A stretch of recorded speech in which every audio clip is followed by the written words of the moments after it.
Hello everyone, welcome to DH classes. आज का हमारा टॉपिक है विकास के सिद्धांत यानी प्रिंसिपल्स ऑफ डेवलपमेंट। इस वीडियो में मैं आपको विकास के 11 सिद्धांतों के बारे में बताऊंगी जो कुछ इस प्रकार हैं। पहला है निरंतरता का सिद्धांत, फिर विकास की दर एक समान नहीं, विकास की दिशा का सिद्धांत, इसी के अंदर हम सेफेलोकॉर्डल और प्रॉक्सिमा डिस्टल पढ़ेंगे। व्यक्तिगत भिन्नता का सिद्धांत मतलब इंडिविजुअल डिफरेंस, विकास कर्म के एक रूपता का सिद्धांत, सामान्य से विशिष्ट की ओर का सिद्धांत, पूर्व अनुमान का सिद्धांत, अंतः संबंध का सिद्धांत, वर्तुलाकार बनाम रेखीय प्रगति का सिद्धांत, एकीकरण का सिद्धांत और संयुक्त परिणाम का सिद्धांत। सबसे पहला सिद्धांत है निरंतरता का सिद्धांत। निरंतरता का मतलब है ऐसी प्रक्रिया जो लगातार चलती रहती है, यानी विकास एक ऐसी प्रक्रिया है जो निरंतर यानी लगातार चलती रहती है, इसीलिए इसे कभी ना रुकने वाली प्रक्रिया कहते हैं। और ये कहाँ से आरंभ हो जाती है? ये माँ के गर्भ से ही आरंभ हो जाती है, यानी बच्चे के जन्म लेने से पहले ही ये प्रक्रिया आरंभ हो जाती है और ये मरते दम तक चलती रहती है। यानी इसी कारण से इसे गर्भ से कब्र तक भी कहा जाता है, यानी ऐसी प्रक्रिया जो गर्भ से ही शुरू हो जाती है और कब्र तक चलती है। अगला है विकास कर्म में एक रूपता का सिद्धांत। अब इसका मतलब है कि विकास जो प्रक्रिया है ये एक पर्टिकुलर सीक्वेंस और पैटर्न फॉलो करती है। फिर चाहे वो बच्चा किसी गरीब घर का हो चाहे किसी अमीर घर का हो, वो सब बच्चे एक सेम पैटर्न को फॉलो करते हैं। जैसे सभी बालकों का जो विकास है वो पहले सिर का विकास शुरू होता है, यानी सबसे पहले वो अपने सिर पर कंट्रोल करना सीखता है, फिर अपनी भुजाओं पर और फिर अपनी टांगों पर।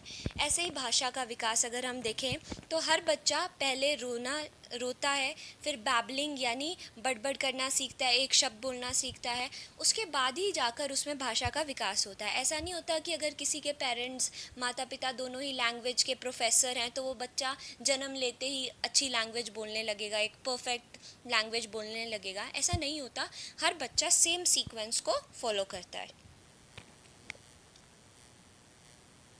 दूसरा सिद्धांत है विकास की दर एक समान नहीं, यानी विकास लगातार तो चलता रहता है लेकिन उसकी गति कभी धीमी होती है और कभी तीव्र होती है। उदाहरण के लिए ये इसकी जो गति है वो सभी अवस्थाओं में एक समान नहीं होती। शैशवावस्था यानी 0 से 2 वर्ष तक की अवस्था में ये बहुत तीव्र गति से बालक का विकास होता है, लेकिन शैशवावस्था के बाद के जो वर्ष हैं उनमें ये गति कैसी होती है? धीमी हो जाती है या मंद गति हो जाती है। और फिर किशोरावस्था में थोड़े समय के लिए एक बार बहुत तीव्र गति से बालक का विकास होता है और फिर से ये गति कैसी हो जाती है? मंद गति या धीमी गति हो जाती है। यानी विकास लगातार तो चलता रहता है लेकिन उसकी स्पीड यानी उसकी गति कभी धीमी होती है कभी तेज होती है। अगला सिद्धांत है विकास की दिशा का सिद्धांत। इसे दो भागों में बांटा गया है। विकास की दो दिशाएं हैं, एक तो सिर से लेकर पैर की ओर, यानी बच्चा सबसे पहले अपने सिर पर नियंत्रण करना सीखता है, फिर अपने हाथों पर और फिर अपने पैरों पर। आपने देखा होगा अगर आपके घर में कोई छोटा बच्चा है तो जब आप उसे उठाते हैं, मान लो 1-2 महीने का बच्चा है, तो सब कहते हैं कि उसको गर्दन के नीचे उसे हाथ लगाएं आप, क्योंकि उसकी गर्दन उसके कंट्रोल में नहीं होती है, यानी वो अपनी गर्दन पर या सिर पर नियंत्रण नहीं रख सकता। तो सबसे पहले बच्चे का नियंत्रण करना सीखता है बच्चा अपने सिर पर, फिर भुजाओं पर और फिर पैरों पर। इस तरीके से अगर हम देखें तो विकास की दिशा कैसे हुई? सिर से पैर की ओर। और इसी के लिए एक टर्म यूज़ करी गई है सिफेलोकॉर्डल। सिफेलोकॉर्डल का मतलब सिर्फ ये है कि विकास की दिशा सिर से पैरों की तरफ है। बच्चा पहले अपने सिर को नियंत्रण करेगा, फिर अपनी भुजाओं को और फिर अपने पैरों का। विकास की दिशा का दूसरा सिद्धांत है कि विकास केंद्र से परिधि की ओर होता है। केंद्र से परिधि की ओर का एक एग्जाम्पल मैं आपको देती हूँ कि बच्चे की पहले क्या है, रीढ़ की हड्डी का विकास होता है, फिर उसकी भुजाओं का, फिर उसके हाथों का और बाद में हाथ की उंगलियों का। जैसे आप देखेंगे कि पहले रीढ़ की हड्डी का विकास हुआ, यानी अगर हम उसे केंद्र मान लें तो केंद्र से बाहर की तरफ विकास होगा, यानी पहले फिर वो शोल्डर्स और भुजाओं का, फिर हाथ का और फिर सबसे लास्ट में उंगलियों का प्रयोग करना, नियंत्रण प्रयोग करना बच्चा सीखता है। यानी विकास का दिशा कैसी है? केंद्र से परिधि की ओर, यानी अंदर से बाहर की ओर, और इसी के लिए नाम दिया गया है प्रॉक्सिमा डिस्टल। अगला सिद्धांत है व्यक्तिक भिन्नता का सिद्धांत यानी इंडिविजुअल डिफरेंस का सिद्धांत। इसके अनुसार कोई भी बालक अपनी स्वाभाविक गति से विकास की प्रक्रिया में आगे बढ़ता है। यानी कोई भी बालक किसी दूसरे बालक के समान नहीं होता अगर हम उसे विकास की दृष्टि से देखें। यानी हर कोई अपनी स्वाभाविक गति से इस विकास की प्रक्रिया में आगे बढ़ता है। किसी के कुछ पॉजिटिव पॉइंट्स होते हैं, उनमें वो जल्दी विकास अचीव कर लेता है। किसी के कुछ नेगेटिव पॉइंट्स होते हैं, वहाँ उसकी विकास की दर यानी स्पीड स्लो हो सकती है। यानी कोई भी दो बालक, चाहे वो जुड़वा ही क्यों ना हो, वो आपस में विकास की दृष्टि से समान नहीं होते और इसी कारण से इंडिविजुअल डिफरेंस जन्म लेता है। यानी हम हर कोई एक अलग इंडिविजुअल है, अलग क्षमताएं हैं हम सबकी। अगला है विकास कर्म में एक रूपता का सिद्धांत। अब इसका मतलब है कि विकास जो प्रक्रिया है ये एक पर्टिकुलर सीक्वेंस और पैटर्न फॉलो करती है। फिर चाहे वो बच्चा किसी गरीब घर का हो, चाहे किसी अमीर घर का हो, वो सब बच्चे एक सेम पैटर्न को फॉलो करते हैं। जैसे सभी बालकों का जो विकास है वो पहले सिर का विकास शुरू होता है। यानी सबसे पहले वो अपने सिर पर कंट्रोल करना सीखता है, फिर अपनी भुजाओं पर और फिर अपनी टांगों पर। ऐसे ही भाषा का विकास अगर हम देखें तो हर बच्चा पहले रोता है, फिर बैबलिंग यानी बड़बड़ करना सीखता है, एक शब्द बोलना सीखता है, उसके बाद ही जाकर उसमें भाषा का विकास होता है। ऐसा नहीं होता कि अगर किसी के पेरेंट्स, माता पिता दोनों ही लैंग्वेज के प्रोफेसर हैं तो वो बच्चा जन्म लेते ही अच्छी लैंग्वेज बोलने लगेगा, एक परफेक्ट लैंग्वेज बोलने लगेगा। ऐसा नहीं होता, हर बच्चा सेम सीक्वेंस को फॉलो करता है। लेकिन कुछ समय बाद जब वो बच्चा थोड़ा बड़ा हो जाता है तो उस प्रक्रिया में यानी हंसने या रोने की प्रक्रिया में उसका वाक्तंत्र यानी गला या आवाज़ या उसकी आंखें यानी ये उसके एक्सप्रेशन तक ही ये सारी चीज़ें सीमित रह जाती हैं। तो ये हुआ विशिष्ट यानी सामान्य से विशिष्ट की ओर। इसका एक और उदाहरण देखते हैं कि पहले बच्चे को मतलब उस हर कोई दाढ़ी वाला या अगर उसके फादर जैसा दिखते हैं। अगला सिद्धांत है सामान्य से विशिष्ट की ओर का सिद्धांत। यानी जो विकास की प्रक्रिया है वो हमेशा सामान्य से विशिष्ट की ओर चलती है। इसका एक उदाहरण देखते हैं हम कि जो छोटा बच्चा है यानी अब 1-2 महीने का जो बच्चा है, वो चाहे उसे रोना हो या उसे हंसना हो, उसमें उसके शरीर के सारे अंग भाग लेंगे। मतलब वो हाथ भी मार रहा होगा, पैर भी मार रहा होगा, यानी उसके शरीर के सभी अंग उसकी इस रोने हंसने की प्रक्रिया में भाग लेंगे। लेकिन कुछ समय बाद जब वो बच्चा थोड़ा बड़ा हो जाता है तो उस प्रक्रिया में यानी हंसने या रोने की प्रक्रिया में उसका वाक्तंत्र यानी गला या आवाज़ या उसकी आंखें यानी ये उसके एक्सप्रेशन तक ही ये सारी चीज़ें सीमित रह जाती हैं।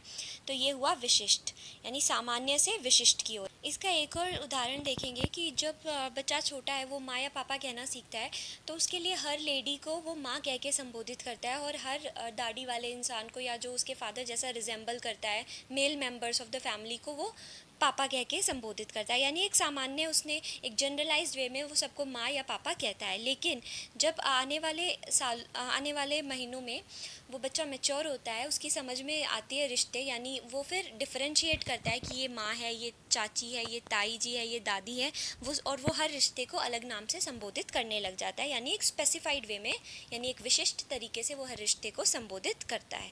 तो ये भी एक उदाहरण है सामान्य से विशिष्ट यानी विकास की प्रक्रिया हमेशा सामान्य से विशिष्ट की ओर चलती है। अगला है पूर्वानुमान का सिद्धांत यानी किसी बारे में पहले से ही अनुमान लगाना, प्रिडिक्ट कर लेना। एक बालक की वृद्धि और विकास की प्रक्रिया को ध्यान में रखते हुए हम उसके आगे बढ़ने की दिशाओं और स्वरूप के बारे में पहले से ही अनुमान लगा सकते हैं या भविष्यवाणी कर सकते हैं। जैसे टेक्नोलॉजी का यूज़ करके हम जब बच्चों का एक्सरे लेकर, बोन्स का एक्सरे लेकर हम ये पता लगा सकते हैं कि इस बच्चे में बोन्स की ग्रोथ यानी उसकी हाइट वगैरह कितनी बढ़ने वाली है। साथ ही साथ ऑब्जर्वेशन का प्रयोग करके, ऑब्जर्वेशन मतलब निरीक्षण करके हम देख रहे हैं कि बच्चा शुरू से ही एक बेहतर आईक्यू अपना शो कर रहा है, तो हम ये बता सकते हैं कि हाँ ये आगे जाकर कुछ अच्छा अपनी एकेडमिक्स में करने वाला है। और अगर किसी बच्चे का शारीरिक विकास अच्छा है तो वो बाहर अपने दोस्तों के साथ खेलने भी जाएगा, यानी उसका एक सामाजिक दायरा भी बढ़ेगा, वो ज़्यादा लोगों से इंटरैक्ट करेगा। और अगर किसी का मानसिक विकास अच्छा है तो वो अपने संवेगों पे यानी इमोशंस पे भी कंट्रोल करना सीखेगा। समाज में वो अलग अलग लोगों से डील करेगा तो उसका एक सामाजिक और संवेगात्मक विकास भी होगा। और वहीं अगर दूसरी तरफ देखें तो जो बच्चे शारीरिक विकास की दृष्टि से पिछड़े हुए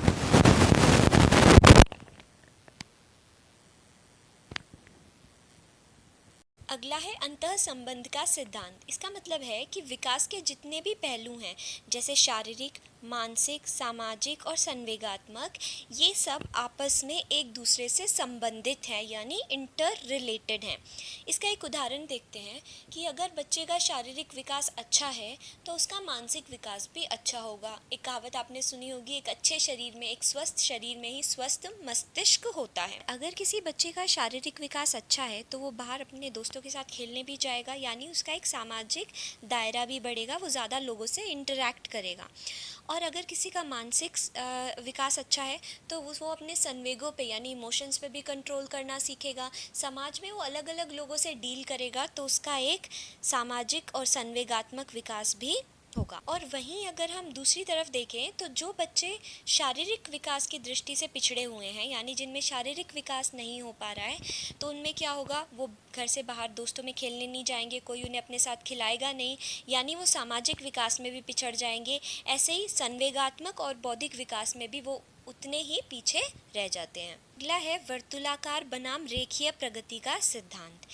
इसका मतलब है कि जो बालक का विकास है वो एकदम सीधा नहीं होता, रेखीय नहीं होता। इसका मतलब है कि बालक एक सी गति से सीधा आगे बढ़ता हुआ अपने विकास को प्राप्त नहीं करता, बल्कि किसी एक अवस्था में, यानी किसी एक अवस्था में वह तेज़ी से आगे बढ़ता है, किसी एक अवस्था में तेज़ी से आगे बढ़ते हुए विकास को प्राप्त करता है, और फिर उसके विकास की जो गति है वो धीमी हो जाती है और ऐसा लगता है जैसे बच्चा विश्राम कर रहा है। ऐसा क्यों लगता है? ताकि वो पीछे हटकर अपने विकास को परिपक्व और स्थायी बनाए। यानी ऐसा लगता है अब बच्चा कुछ नहीं रेस्ट कर रहा है, पर एक्चुअली वो क्या कर रहा होता है, वो अपने विकास को परिपक्व और परमानेंट यानी स्थायी बनाता है।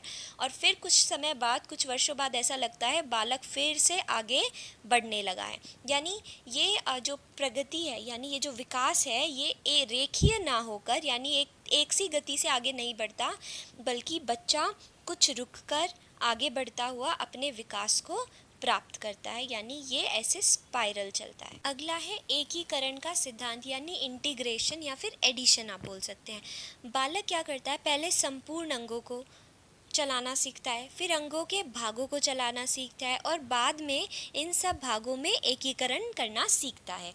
एक उदाहरण के लिए देखते हैं कि बालक अपने पहले ना पूरे हाथ को हिलाता है, फिर उंगलियों को कंट्रोल करना सीखता है और फिर हाथ और उंगलियों को एक साथ चलाना सीखता है। संयुक्त परिणाम का सिद्धांत, यानी बालक की जो वृद्धि और विकास है वो उसके वंशानुक्रम और वातावरण दोनों के संयुक्त देन है। वंशानुक्रम मतलब वो सारे जीन्स, वो सारी क्वालिटीज़ जो बच्चे को उनके पेरेंट्स से मिलती हैं हेरिडिटरिकली, और वातावरण मतलब जन्म के बाद बच्चे को जिस प्रकार का हम वातावरण एक घर में, स्कूल में, प्लेग्राउंड में मिलता है, वो किस तरह उसकी विकास पर प्रभाव डालता है। यानी सिर्फ वंशानुक्रम या वातावरण सिर्फ वातावरण विकास के लिए रिस्पॉन्सिबल नहीं होता, ये दोनों संयुक्त रूप से एक बालक का विकास करते हैं। इसको हम एक नेचर वर्सेस नर्चर डिबेट के अंदर और डिटेल से पढ़ेंगे। पूरा एक लेक्चर होगा इस पर कि वंशानुक्रम और वातावरण कैसे एक बालक के विकास को प्रभावित करते हैं। तो ये थे विकास के सिद्धांत। अगर आपको वीडियो अच्छी लगी है तो वीडियो को लाइक करें, कमेंट करें, अपने फ्रेंड्स के साथ शेयर करें और चैनल को सब्सक्राइब करें।